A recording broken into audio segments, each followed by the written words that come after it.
can't do it. Hi, everyone. Hi. I don't know if you saw the intro that I just ran or not, because I didn't hit go live. So let me know in the comments if I did it or not. So today I am joined by Kingsley Edwards from Flote App. And we're going to talk all about what that is, how that ties to Pulse, where he stands on Hex, and how he got there. But real quick, before I bring him in, I want to remind everyone that this Saturday at 9 a.m. on Building Bridges, I'll be talking to Brock Pierce. I'm really looking forward to that. I hope that a lot of you can join us. Okay, I'm going to bring in Kingsley. Hi. Hey, how's it going? Great. How are you? Great.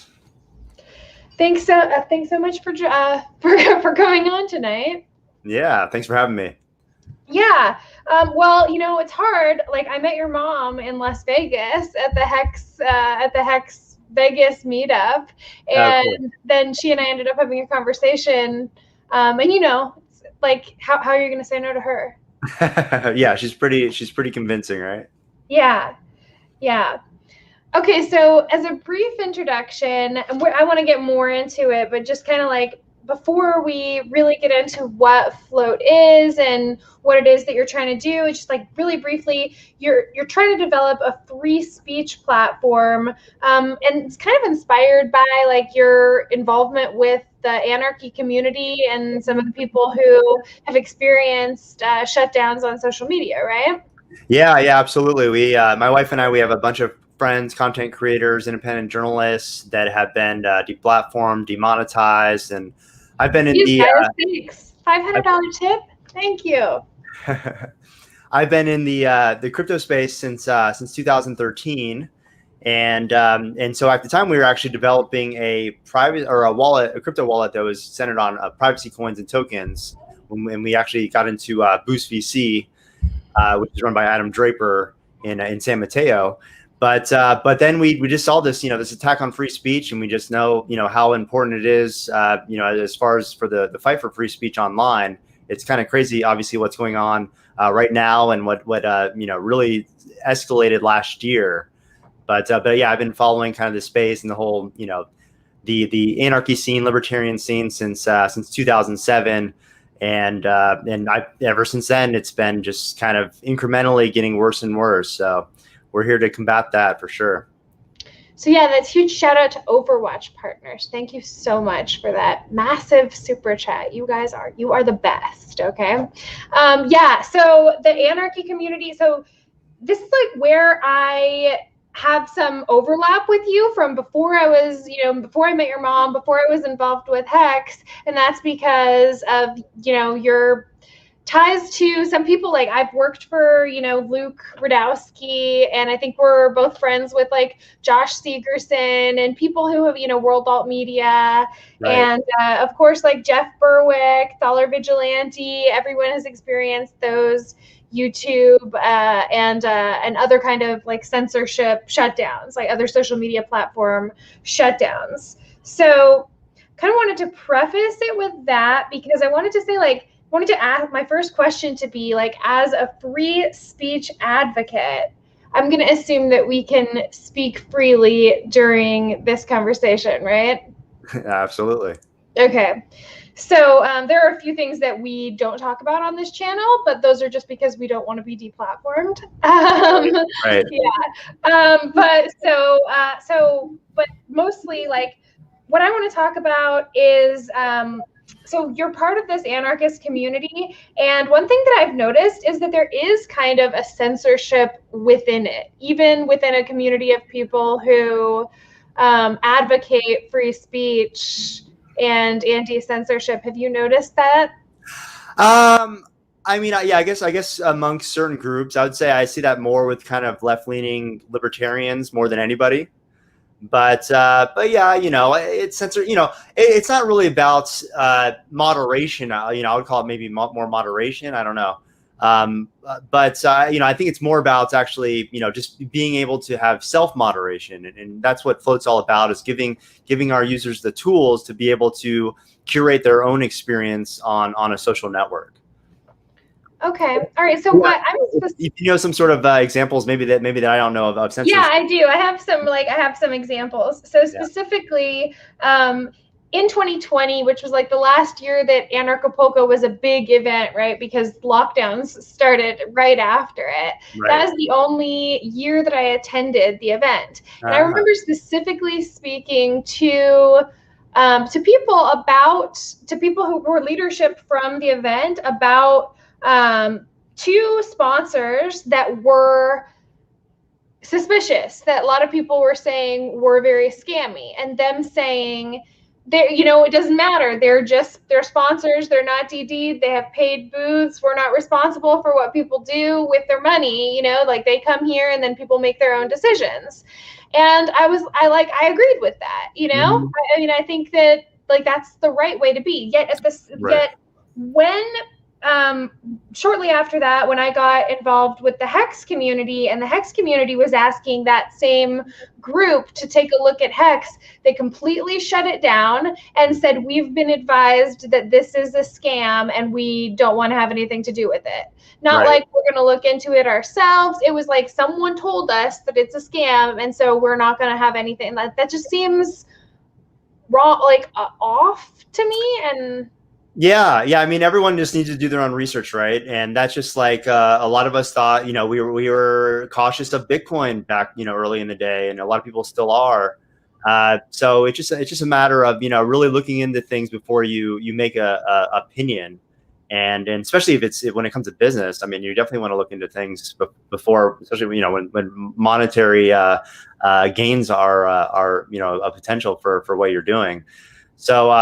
So yeah, I think just even myself, like my mom was talking about Richard Hart and Hex early on as well, and I took a look at like his debates with Tone Vays and all this. And I've been following Richard Hart since I don't know, 2017 maybe, back when he was a Bitcoin maximalist, and I thought that he was he had some good points back then, and then when he came out in favor of Ethereum, he had some good points. And just to see him kind of destroy people when he debates them is obviously pretty great. So you just have to take the time and look into it, because even for me, it took me just until really just about a few weeks ago, and I did a deep dive into Richard Hart's talks, more recent interviews and videos that he's done. And then I realized this kind of clicked, just like, back in the day when I was promoting precious metals, and I was kind of wary of crypto and currency and Bitcoin to begin with. And it just took that research on for myself to kind of understand it and realize the potential of it. And now I'm coming around to getting that and that understanding with Hex and now PulseChain. So it's really exciting. That's funny. So your mom said that you have been saying no, and then just recently you called and you were like, okay, I get it. Yeah. It was late at night. I was just like, I honestly think I pulled it all nighter that night because I couldn't fall asleep, because just listening to what he was saying and everything just kind of made sense and clicked with me finally. And it just really took that time to devote to hearing him out. Yeah, sure. No, I get it. It's like I had that moment a year ago or so, and some people had it even earlier, but it definitely, especially when everyone around you is saying that something is one thing, it can be difficult to make up your own mind. Even in communities that are known for being populated with free thinkers. Yeah. It's just a matter of, and also too, I've been having to focus more on business side and not so much in crypto. So I used to be kind of the crypto expert of previous companies that I've run, and now I've just have to have different focus, and so it's just taking me a little bit longer. I wish it didn't obviously take me so long, because I wish I would have got in with my mom back really early, but so be it. Here we have another opportunity with PulseChains, it seems like.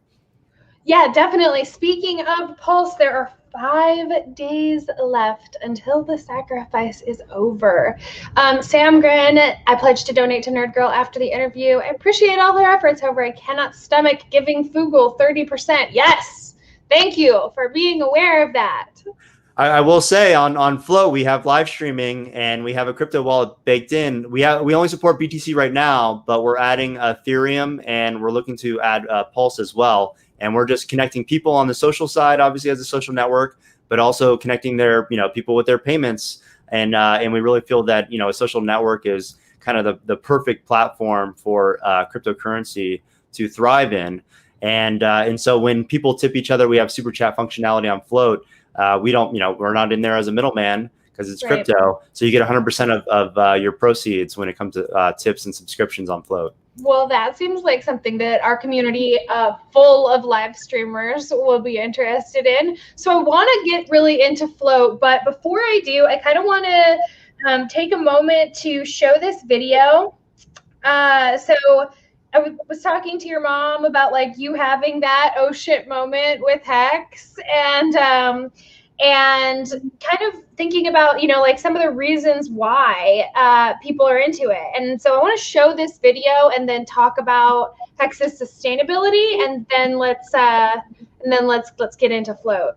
So this started because your mom noticed that Crypto World _NG is someone in Nigeria who was making hex bags and posting these hex bags on Twitter and posting about how he was trying to teach his community about how Hex could create a long-term sustainable passive income so that they could have better lives. So she made a donation, and then he used those funds to buy water bottles, clothing, and supplies that were needed. So let's watch this quick clip.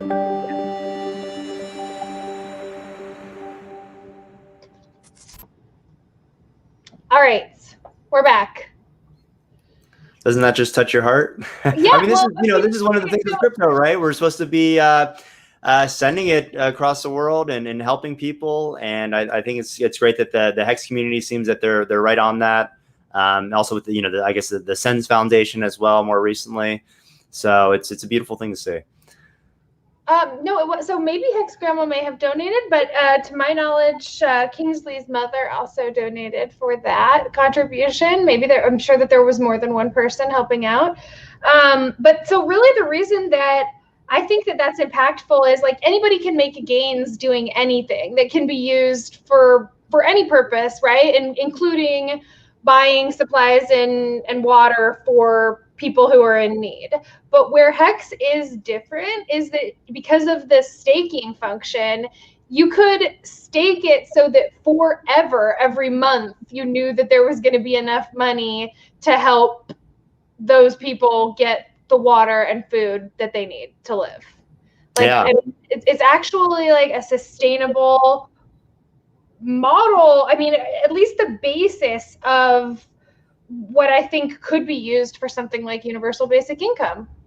Yeah, absolutely. I think that it's really interesting, and all these they're like economic experiments kind of, and they're coming to fruition. So it's really exciting.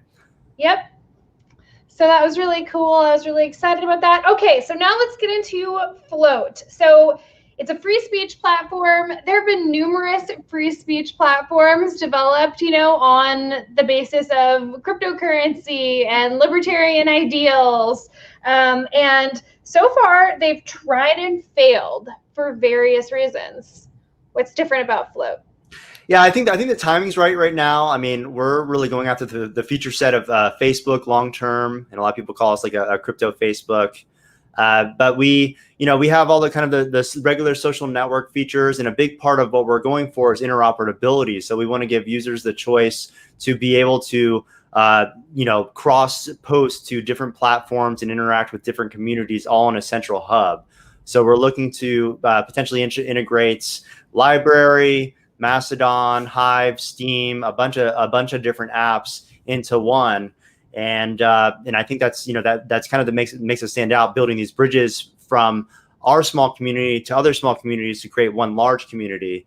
And even building bridges to the big tech platforms, making it easy. So right now we have the ability for you to link your Twitter account so you can cross post to Twitter. We're looking to do that with YouTube and some of the other big tech platforms. We're the first company, I believe, that created a way for you to download your Facebook data and upload it to your Flote profile, because we have personal friends that actually didn't do this in time, that got banned off of Facebook, and they lost all those connections, all those pictures and videos and posts and memories from over a decade, and that's all gone now. So I would say, I would say the biggest thing for us is really just our approach to interoperability and our strategy towards that, and also focus on becoming more and more decentralized as we move forward. So we're looking to make it possible for also people to post to like IPFS, library, like I mentioned, and many other platforms, so that if they choose to interact with those platforms, their stuff will be on a blockchain or on other decentralized technology that can live forever, as long as there's nodes out there. Okay. So one of the issues that I've seen, like what we've seen in this community really with free speech platforms, is that like a lot of times free speech platforms can become hate speech platforms. So we actually had a community member who was DLive, which is decentralized streaming, and he was sort of attacking someone else who was a very big DLive streamer, and he was a big DLive white supremacist streamer. So I wonder, like, where, like, are there boundaries of what people can, are there boundaries on free speech with Flote, or none? Anyway, our community member got kicked off of DLive for kind of going after this other person. So there definitely are centralization mechanisms in place. And I'm curious about both of those questions regarding Flote. Are there centralization mechanisms in place so that someone can be removed? And where are the boundaries of free speech? Yeah, I mean, we're a US-based company, so we're just going back to the First Amendment as far as free speech is concerned. And we're more about, again, providing the tools necessary for users to moderate their own experience. So, we're building, like, an example of that would be we have a list tool where you can add, let's say, neo-Nazis, white supremacists, whoever, to a list, and you can make that list private or public. So if you want to share that with people that are on the platform, you can do that, and that could be a follow list or a block list. So you can easily, just when one click, just block a whole list of people on the platform, and you'll never have to engage with them. But ideally, I get the issues with some people's thoughts that they share, but I think it's important to debate those things and bring them out into the public, and I think it's better that these people kind of show their face and who they are, versus just kind of putting them to the side. I'd also like to say that I think our timing is a little bit better, because Gab and a couple other platforms, they kind of took on those communities first, because those are the ones that were very targeted on big tech initially. Mm-hmm. And so right now, I mean, Flote, we really haven't had to deal with many issues in regards to kind of racists or other things on our platform. Yeah, so we're kind of lucky in that regard. Okay, but so theoretically, you are a U.S.-based company, so anything that like violates U.S. law would be censorable or censored? Yeah. I mean, like things like CP and other things. Obviously, we don't want that on our platform, so we would take that down. Okay, so there is a centralization mechanism in place. Yes, there is right now. We're working on ways to make it so that we're less and less centralized, and that we're giving the users the ability to basically pick what decentralized tech, like library, IPFS, and many others, so that they can choose to share on that. But it's still all visible on Flote. Okay, cool. And then recently, with your kind of discovery that you were okay, Mom, like, I get it, I get what Hex is, and then you want to be included in the fork. So I heard this story, you can tell me if this is true or not, that you've been like, you were pushing the developers to kind of get the token out and ready so that it would be replicated? Yeah, we're looking to launch our own token, and we will now have it was an Ethereum based token, but we will have a representation obviously on the PulseChain, which is really exciting to see what happens with that. So yeah, it's we're gonna have a set amount of tokens obviously for marketing and promotions and airdrops too. So it's a good time to join Flote and potentially take part in that. So, okay, so you were kind of pushing developers to get ready so that the token would be replicated for the snapshot, right? Like right. It would just be automatically replicated. And did you get some kind of pushback from your development team? No, they're just one guy who's kind of like an Ethereum maximalist. I'm still talking to him, and trying to work through it. But I'm used to it. My wife and I also run, the Las Vegas Bitcoin meetup. We've been in this space for a while, so we're used to educating people and getting people on board to certain projects. I think what Richard says makes a lot of sense. And so yeah, we're other members on the team are excited to see what happens with Pulse, because it seems like it's potentially going to be better than Ethereum, and it's definitely going to compete out there in the space. So it's going to be a thing. Yeah, we're gonna see, right? So yeah, it's so like I kind of wanted to bring that up because it's just something that the community has been dealing with so much for so long. Like people who just hate the token, and you're like, I'm not going to force you to own any. What's your problem? Like, right. get over yourself. And like, I mean, developers not wanting to develop because they're Ethereum maximalists. Like, I mean, Pulse is going to help reduce some of the load on Ethereum, right?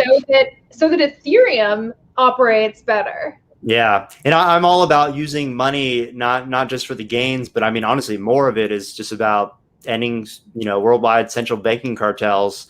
And so I've been using crypto as money for years. I remember sending Bitcoin for very cheap, anywhere in the world, and very fast. And so I miss those days. And now we saw that, we see that more and more now with Ethereum. So I think it's really important what PulseChain is doing. Yeah, I agree. Well, welcome to Team Win. Okay. Thank you.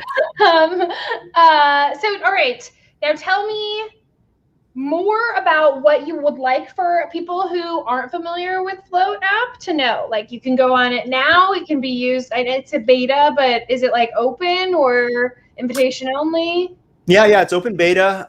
We don't have an iPhone app because we decided that we'd eventually get kicked off there anyway. And with Android, you can just have your APK that's available for download. So we're still on the Android store in beta. We're right now in the middle of a huge upgrade to our platform, which will make it much more faster and scalable. We're very excited. We're introducing our token and reward system that we're excited about. And yeah, we have, like I said, we have like all the social networking features. You can upload audio, which is kind of unique. We have live streaming, super chat functionality. We have encrypted messaging, because that's obviously a big thing. We're all privacy advocates as well, so we don't want to read your messages, and we made it so that we can't. We have our Bitcoin wallet right now, but that will be an Ethereum wallet, and then we're going to be, a couple of us are actively looking into how we can support Pulse better when it's ready to be implemented. So, and on the side, actually, we're actually developing a video game too, where we're introducing cryptocurrency and NFTs. So that will be also interesting to figure out how that's going to how Pulse can be a play in there. Definitely. I know that a lot of people are talking about NFTs on Pulse because they'll be so much more efficient to produce with the lower gas fees. Right. Yeah. I mean, crypto just needs to be cheap, easy, reliable, and fast. And every time there's a run up, we always run into issues. And even now, with Ethereum and Bitcoin, we just even, we still run into issues even when there's not that much congestion on the network. So So yeah, I mean, I've used even, more recently kind of Bitcoin Cash, obviously, to get around that. But the fact that PulseChain is going to have all these different capabilities out of the gate and replication of the full blockchain, I think is just pretty great. And so it's going to be, we'll see how it goes. I think a lot of us are obviously really excited and bullish on what's going to happen. Yeah. So, I mean, that's one of the things is like Pulse is solving, the throughput problem, but I don't think that like the transfer of assets is the main, like Bitcoin Cash's value proposition is to make faster and cheaper transactions. So Pulse is to make cheaper transactions, but more specifically for products with heavy S load that incur a lot of fees. Right.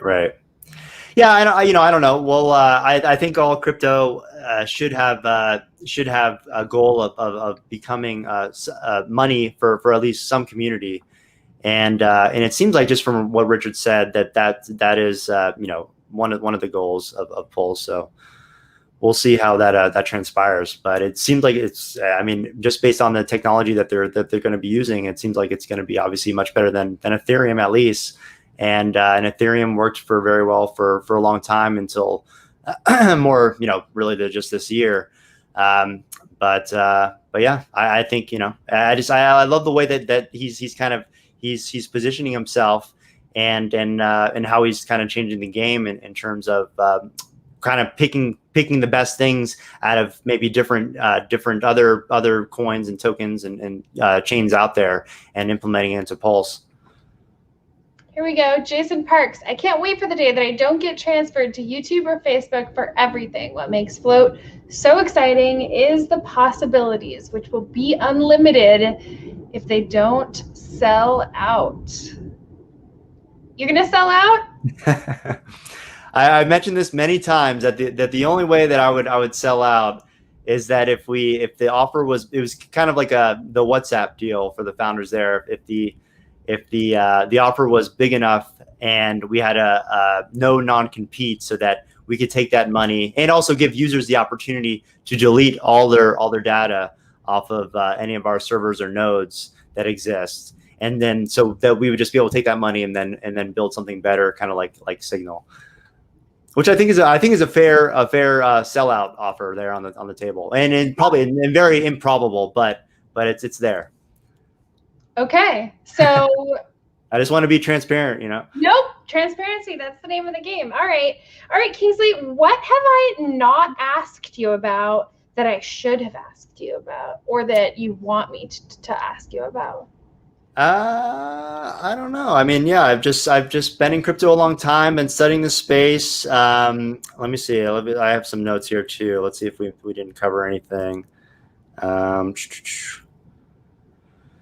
Yeah, our whole team is just crypto enthusiasts. We're all free speech and privacy advocates. We have a really phenomenal team right now. Really just great guys that have been in kind of the voluntarist community for years and years. And we all are here for the right reasons. I mean, we're here obviously because we see that there's a business opportunity with what's going on with big tech, but we really value free speech and cryptocurrency, and believe that it's the future. And for fighting for free speech is just so important right now, as they just take down everybody and they basically digital book burning.